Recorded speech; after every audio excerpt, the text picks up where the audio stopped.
Back to the Now Morning Show. We're live on TTT and on Talk City 91.1 FM. And I'm joined by two troublemakers. They aren't really troublemakers. They're my really good friends.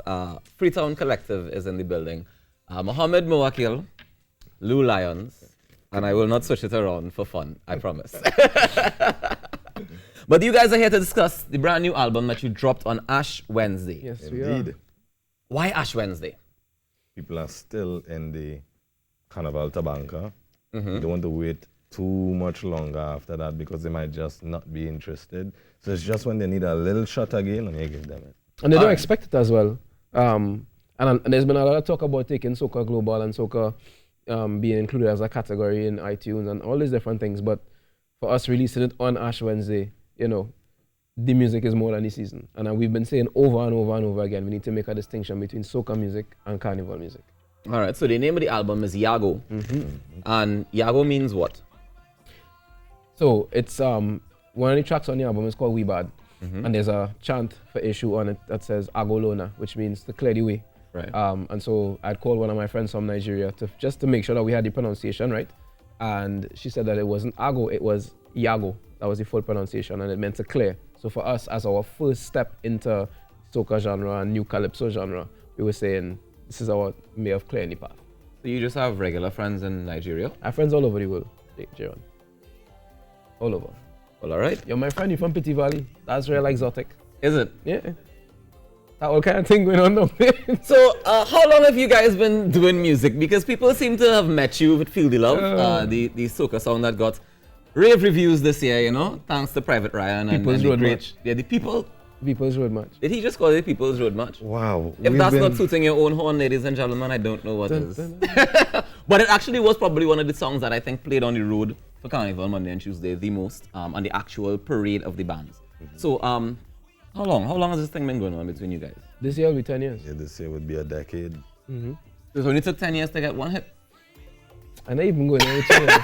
Sorry, I can help it. No, but sometimes it takes longer. Exactly, and as I was about to say, for some people, they've been working at their craft for longer than that, and they still haven't had the rewards that you guys have had because you've been able to work with people like Major Lazer, people like Marshall Montano, Bungie Garlin. Sheriff, who is Bungie Garlin's producer, is actually your producer as well. Yeah. I know that, Lou, you produce a lot of the music that you'll do as well. Yeah. How is that balance for you as an artist and producer? It balances quite well. And just going back to the 10 years, they say it takes about 10 years to break a good business. I think it takes about 10 years to fully discover who you are artistically too. And so I would say the first 5 to 6 years, we were performing a lot and finding our voice. And in the last 4 years, finding our studio acumen and work ethic. And so now we could balance both performing and writing and composing and producing. So, you know, finding who you are holistically as an artist. Okay, and with that comes a lot of business responsibility. Yes, indeed. How is that balance? You learn every day, and every day you try to incorporate what you learn into practice because this is one of the fields, if you don't practice what you learn, you will literally lose money. So making sure that you pay attention to your royalty collection agencies, checking those statements, making sure that you have split sheets when you co-compose with other artists, and just really minding your business in the true sense of the word, not cantankerously speaking. But also having a proper team with you. Because you can't Indeed. keep your eyes on everything all the Indeed. time. You know what I mean? So I want to send a shout to our manager, Dr. Karen Niles, and the whole team, you know? I mean, having a social media person, big up Jadel, you know, having everybody around who's interested in the whole thing moving forward. Because you can't keep your eyes on everything all the time. Okay, that's fair. So this new album, Yago, is calypso, soca. I mean, I've heard it, right? So I know the type of music on it. But how would you describe the sound of the album? The sound of the album is, if what we do now was calypso influenced by the sound of the world, especially urban music. So it's taking our storytelling, our love for melodies, and adding modern production styles to it, more hip-hop influenced styles, but not losing our essence. I don't think we could lose our essence. We could try to by copying, but you are Trinbagonian. So melodies, the influence of guitar and calypso, the influence of how Kaisonians swing their vocals. As you see Muhammad have it naturally. And it's just making sure that you hold on to those things without trying to be dated. Right. Like you don't have to be dated to pay credence to where you come from. Yeah. Okay, so if y'all are dropping Calypso, I can look forward to more. We could look forward to more soca next year. We could look forward to y'all being a part of the, I don't know, Calypso competitions or anything like that.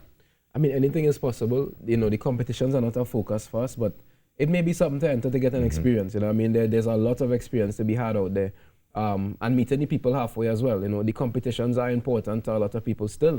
So we can't downplay that fact, you know. But to enter it wouldn't be to seek some form of validation or anything like that. It would be to gain the experience and to see what it's all about. You know, we actually did the same thing with Calypso itself, entered into a tent many years ago, you know, trying to understand more of that arena. So yeah, you can definitely look forward to a whole lot more music within this vein.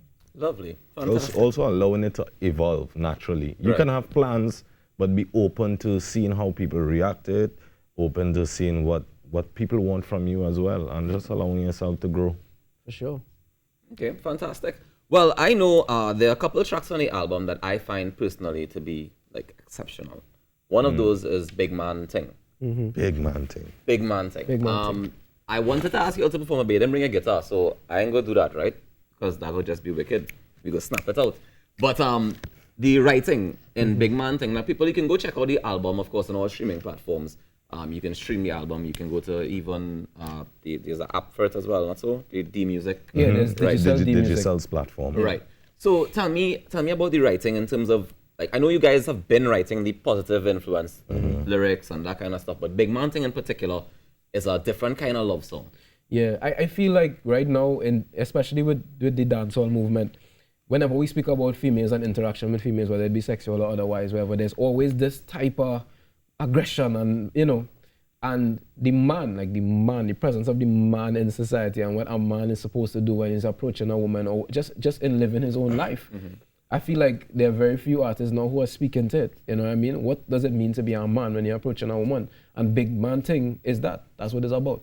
This is how you approach someone. You know what I mean? This is how you love a woman.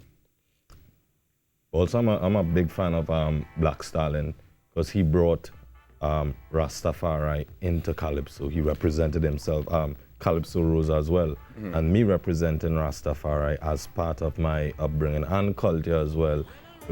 When I'm rolling with the Queen, when she rolling with the King, the language is very similar to what we will hear in reggae, and it's just representing that affinity for your significant other in a way that is different to your whining partner, your jamming partner. Yeah.